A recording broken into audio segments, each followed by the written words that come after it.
बिस्मिल्लाहिर्रहमानिर्रहीम। एक सुनार के इंतकाल के बाद उसका खानदान मुसीबत में पड़ गया। खाने के भी लाले पड़ गए। एक दिन उसकी बीवी ने अपने बेटे को नीलम का एक हार देकर कहा, बेटा इसे अपने चचा की दुकान पर ले जाओ, कहना कि ये बेच कर कुछ पैसे दे दें। बेटा वो हार लेकर चचा जी के पास गया।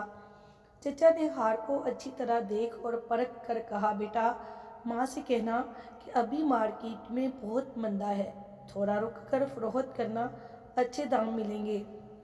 उसे थोड़े से रुपए देकर कहा कि तुम कल से दुकान पर आकर बैठना।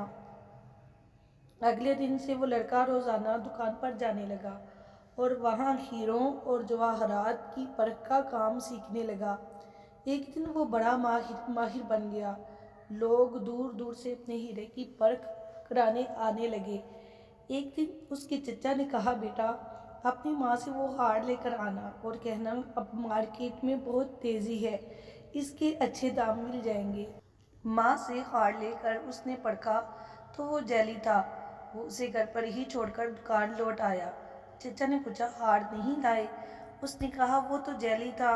तब चचा ने कहा, जब तुम पहली बार हार लेकर आए थे उस वक़्त अगर मैंने उसे जैली बता दिया होता तो तुम सोचते कि आज हम पर बुरा वक़्त आया तो चचा हमारी चीज़ को भी जैली बताने लगे।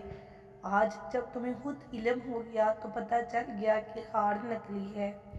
सच ये है कि इल्म के बगैर इस दुनिया में हम जो भी सोचते, देखते और जानते हैं सब गलत है और ऐसे ही गलत फहमी का शिकार होकर रिश्ते बिगड़ते हैं।